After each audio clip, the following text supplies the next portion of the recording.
it's time for MomFit Moments. Yay! So today's topic is a lot of fun. Well, hopefully you'll find it fun like later, but it's kind of necessary for us moms. So while we're giving it a minute for some people to log on and say hi, I'm gonna adjust my camera real quick.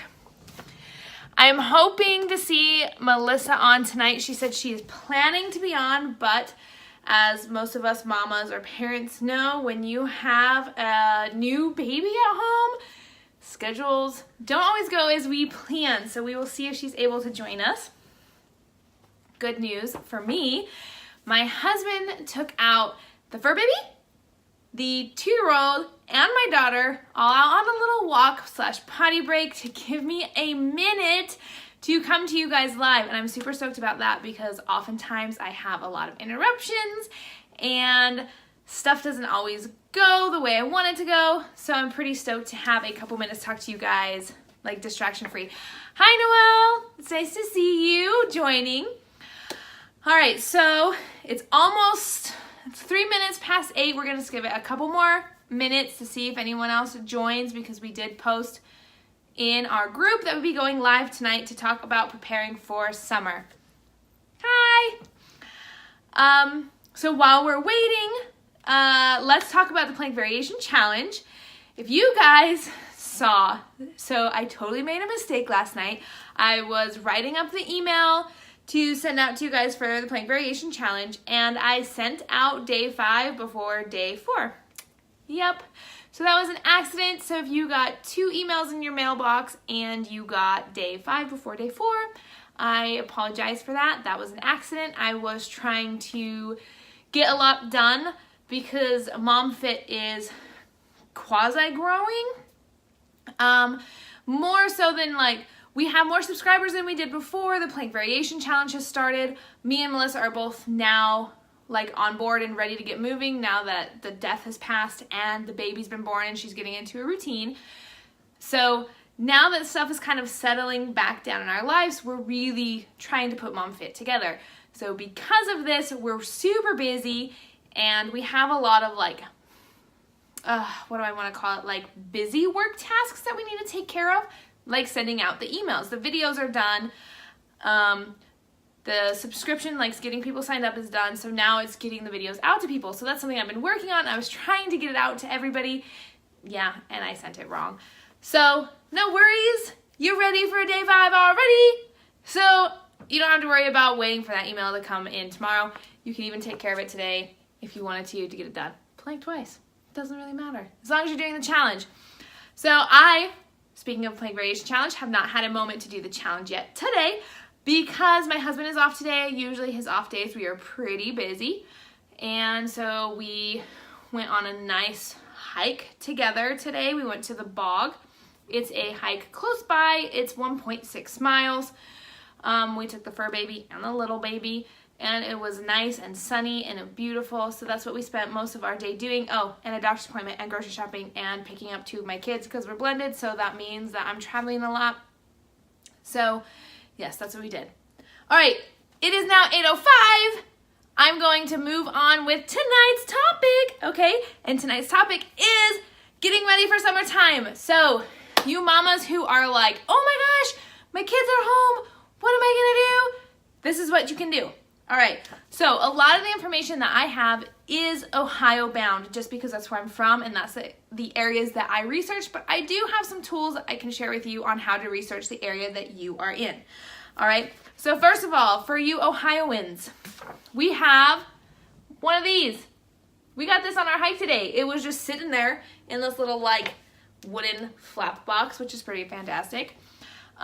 So it's there for anybody to get. It's the Summit Metro Parks event guide.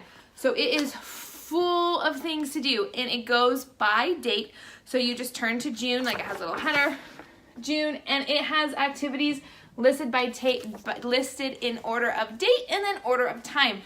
So there is something going on in Summit Metro Parks every single day, and most days there's something going on in the morning, afternoon, and evening. So it can keep you pretty busy. Now, one thing to keep in mind, the events are going to be scattered throughout the Summit area. So some of them are going to require a little bit of a drive. Plus side though, you might be spending some money in gas, but most of these events are free or $10, which is not much for your kids to participate, because it's usually $10 for kids and not the adults, because the adults aren't really doing like the crafty stuff. So very awesome. Also, if you're not familiar, I guess, with some of Metro Parks, they have the spring spree for all. So you do so many hikes and you get a patch, something they do every year. Their patch every year is different. You can collect the patches, and then in the fall they have a different program with a different sort of prize. So that's something that you can do with your kids if you're an Ohioan. Also, if you are from Ohio, there is this awesome website. I refer to it all of the time to find stuff to do with my kids. It's called Northeast Ohio Fun. I will leave a link in the comments area for you who are in Ohio to take a look at it. That's where I find most of the activities that I do with my kids during the summer. All right, heads up for everybody, not just the Ohio area. June is National Zoo and Aquarium Month, which means national any state that you're in. Right, national any state that you're in, you might find a deal for the aquarium or the zoo. So check out the zoos near you, Google it, find out if they have like a day for free or 1 day a week for free over the summer, because that is a great option. And kids, it's a full day activity, the zoo or the aquarium, so maybe it might seem a little expensive to have to pay an entrance fee per kid, but it's something that you're getting an all-day experience for and you can remember for a long time. So that's also very awesome. All right, other things or other tools that you can use. I have learned to look up the county that you're in to find out activities that you can do. Look up the county you're in, like the events calendar, because sometimes there's a lot of free movies in the park. In many states, I have found there are county activities that you can find. Home Depot does, like, the first Saturday of every month, they have a building activity, free, supplies included for kids. Lowe's also has activities once a month. They're usually more garden themed. Museums, they usually have 1 day a week for free, or admission is for free all of the time. In Cleveland, we have the Children's Museum is always free no matter what, which is really nice. So that's something that you can do for the day. Also, if you're gonna look up museums and stuff, take a look at their events, because sometimes they have specific things for kids for free. The museum in Akron here had a children's yoga program over the summer a couple years ago. It was free. You just had to register, and they had like these hands-on activities and little stations that the kids could play in after they finished their yoga. They had a craft for them, and then you could browse the museum when you were done. It was a really great full-day activity. My kids loved it, and it's something that I've looked forward to doing again, but I haven't seen it on the events. Another tool that you'll want to use is your library. Look up the library near you. So in Ohio, Akron, Cleveland area, we have the Akron Summit County Library, I wouldn't say system, but like organization. So they have one website, and if you look at their events, you have to make sure you are looking at the correct branch when you find an event that you want to do, because the Akron Summit area, as I mentioned before, is very large. So you might find an event that you may have to drive a little bit for, but library events usually are free. They also have events that are age range. So they have stuff just for littles, they have stuff for toddlers, they have stuff for mid-age kids, and they have stuff for teens. So this is great. Plus, you can also get summer reading in by checking out books when you visit and you check in for these events. So it's a great tool to use. Hi, Janelle. To find stuff to do over the summer. They have a lot of, we last summer saw like this, I think it was called like Mr. Bubbles or something, and he gave a fantastic presentation on bubbles. He showed us how to make big bubbles, how you can do it with tools at home, and he put all of the kids in a bubble at the end of the program. It was amazing. They also do like pause for reading, so kids can read with pets or read to pets. So there are a lot of great events going on with libraries. Another great thing to look up is restaurants. So this isn't necessarily like an all-day kind of event, but say you're gonna go on a hike, or you do another sort of event and you're hungry because you haven't been home all day, so you don't want to go home and cook a meal for an hour in a hot kitchen when you've been outside in the sun all day long. So they have kids eat free at many restaurants on weekdays. Usually it's not weekends. Some of them you can find, but they do dinner time too. So I know IHOP does it. I know Denny's does it. I don't think Bob Evans does it. They may. Steak and Shake does it. There are a lot of places that offer free kids meals, which is a good option when you're out all day with your kids, you've been really busy, and you don't want to sit home and cook in a hot kitchen. Now remember, if you're going to eat out, make healthy choices or control your portion sizes. Okay, there's something else I wanted to tell you guys about events and preparing for summer. There are a lot of great resources online if you want to keep your kids learning. ABC Mouse is a great tool to use for the younger children. I think it goes up to grade 2. It is one that you have to pay. It's like $7.99 a month, but it is a fantastic program. All of my kids have loved it and learned a lot from it. So it gives them some screen time, but also is educational. They do have printables as well.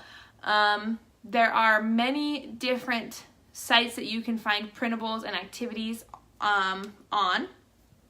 Also, there is a sister site that I run.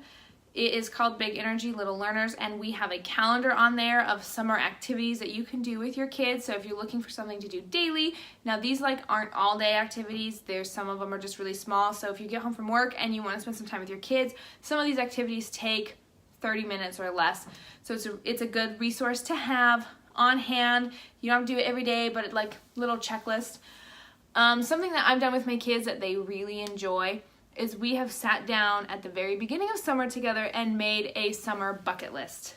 And when you're asking kids, they come up with things that you don't think of that will make them happy. My kids, they like to visit a new park. They like to do it, once a week, but I don't have time for that. So we usually do it once a month. We go to a new playground. New playground means new equipment. It's like a new experience. Whatever, they're happy, I'm there, sure, not a problem. So that's an easy one. That's also free. Splash pads are usually free. They're also on the rise. They're getting a lot more popular. So you can do that as a day activity. Also, if you're gonna be out doing playgrounds and splash pads, picnics are fantastic and perfect, and you're gonna know what you're eating and you're gonna be able to portion size, and a lot of picnic packed lunches are going to be okay to be in the sun, like peanut butter and jelly with carrots and applesauce or fruit snacks. Those kinds of things, they're not going to go bad in the sun if you're making sure it's fruit and veggie based with a non-meat sandwich. If you do pack meat, make sure you have an ice pack. I think that's most of the information I have for you guys. Throughout the summer, if I find a really great resource that I want to share with you guys, I will put it on the page. And there will be a couple links in the comments below on some resources that I use. Something else for the schooling to make sure they're on track for the start of next year. You can find a lot of great books and stuff at your local dollar store. One of my favorite places to find educational learning. They have stuff up to first grade at the dollar store in Ohio. They also have stuff at Costco's and Walmart's and stuff like that. But if you're not looking just for that, the activity stuff will be in the description below. That's it for me, you guys. Thank you for tuning in, and I will see you guys next week. And everybody have a good weekend, and